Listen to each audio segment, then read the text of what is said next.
Hi, everybody. I am Emma Sherr-Ziarko, and I am an actor and a coach on skillshub.life. And I'm very excited to be here with JD Kelly. Hello. Yes, I'm JD Kelly. I am also a coach on skillshub.life. And yeah, we both do one-to-one coaching as well as occasional courses and do workout rooms and pop up here, there, and everywhere as part of this. And we are discussing a topic today of, do demos need to be professional even for small indie projects? Yeah. What a great question. And I think the reason why we were asked to talk about this is that the two of us, while we work sometimes as well in the kind of more mainstream AAA, all sorts of fun projects, we also work a lot in the indie world. Yes. And we both have a lot of experience with that. So do you want to start or should I start? Sure. When the question was given to us by Skills Hub, it was like, how do I start to broach the topic at all? And the first thing I looked at was the wording of it. The word need is a very strong word. Yes, it is. I'm certainly in the camp where I don't think you need a lot to do work in this business. Does it help? It is kind of more of a question for me. But even the word small indie project, when we're talking about, like, is it audio drama? Is it video games? Is it, commercial? Is it corporate? Like, at what point is it small? At what point is it indie? At what point is it no longer considered small? I kind of wanted to hear your take on that. Yeah, I was thinking about that as well. And a lot of what I talk about with my students and in my classes, because I do teach a working as an indie artist kind of series. And one of the things that I like to emphasize is that indie spans so much. So indie can be one person in their basement on their laptop making an audio drama, or indie can be a game dev studio that's got some funding and got a pretty big team behind it. And so the range there is very different, and what's expected can be very different. And it's like you said, I agree with you. The short answer is, do you need it? No. But that doesn't create a very good depends. podcast. So. Exactly. And that's it. But yeah, I was thinking about it, and I was thinking about the purpose of, on the flip side, of the professionally produced demo and what that serves. And in my opinion, it has two main purposes. The first one, obviously, and the most important, is to showcase your acting ability and your acting range. That's the most important purpose of a demo. However, the second, and almost as important at a certain point in your career, purpose of a demo is to show that you understand the industry and where you fit into it. Yes. It's about showing your commitment, your education, your awareness, and kind of business savvy in a sense. And so when you start pitching yourself to, major casting studios and agencies, they want to know not just that you're a good actor, because there's lots of good actors, but they want to know that you understand how this industry works. And I would say, and I'm curious to hear your thoughts on this, JD, but for most indie projects, they care much less about that second part. And so they want to know that you're a good actor and maybe that you have like a good recording setup. Yes. But they don't care as much about your business savvy, I would say. Yeah, 100%. I tend to think of, like, when you're being looked at by a small indie studio to be part of a project, your audition for their project is far more important than the spots on your demo, because they want to hear how you can voice their character to get their project through to completion, especially in the indie world, and they want to know that you're right for that, rather than, oh yeah, they're great at playing these other characters which aren't in my production. That's it's not irrelevant information, but it's certainly a lot less relevant information as compared to your audition. And I know projects I've been in and projects that I've cast where they've cast people who have no experience and no demo because their audition was so strong. And I think your audition trumps you having a demo, let alone whether it's professional or not. Yeah. In those kind of instances. But that can vary from project to project depending on their priorities. You talking about like what a demo is also makes me think of what a demo is for. Right. And I think the most important things for demos is getting you looked at by agents, agencies, and rosters in order to seek casting.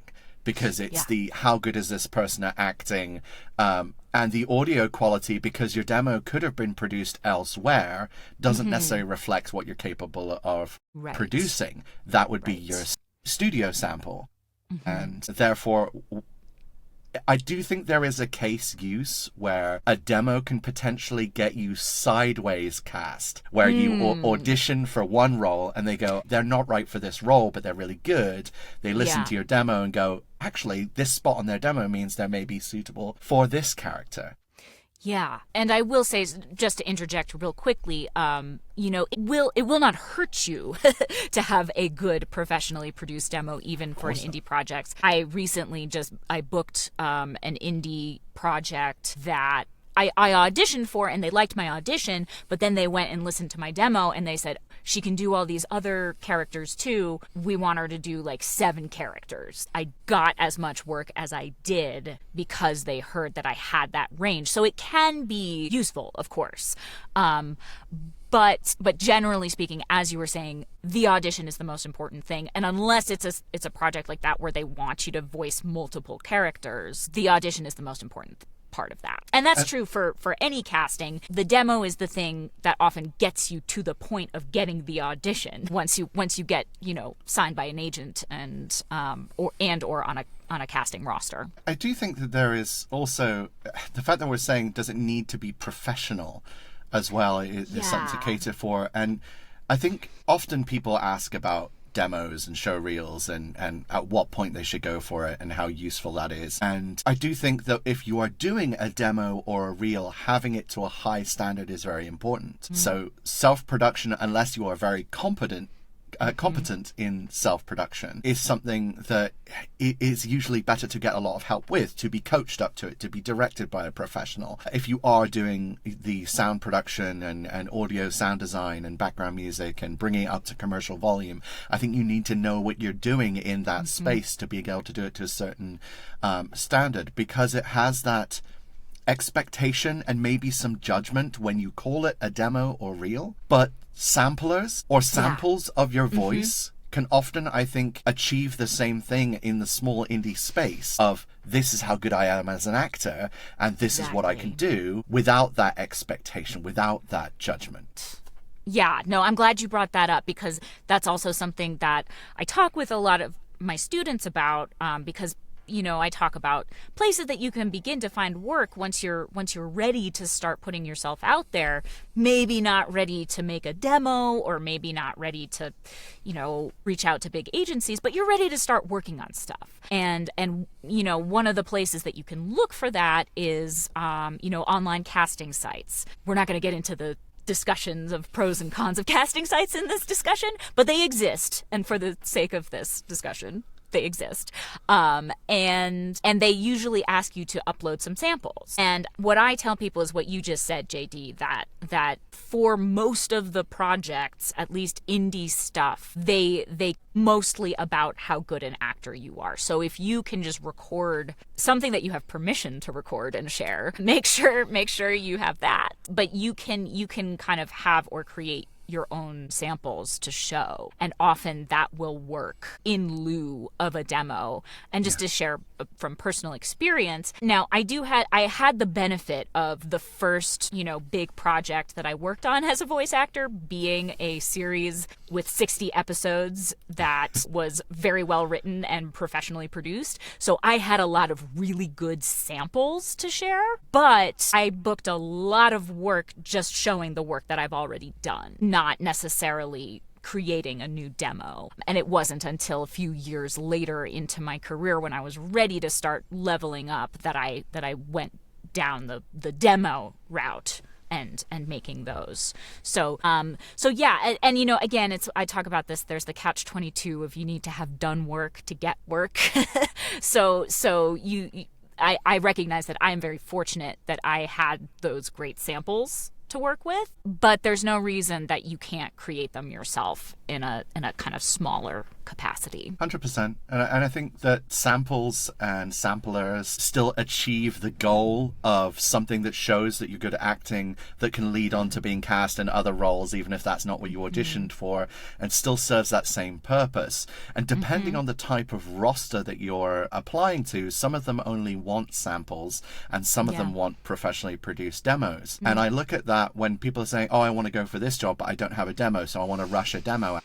I tell them not to, because if you were, to use an analogy, if you were a plumber and you needed to do work under a sink, fine.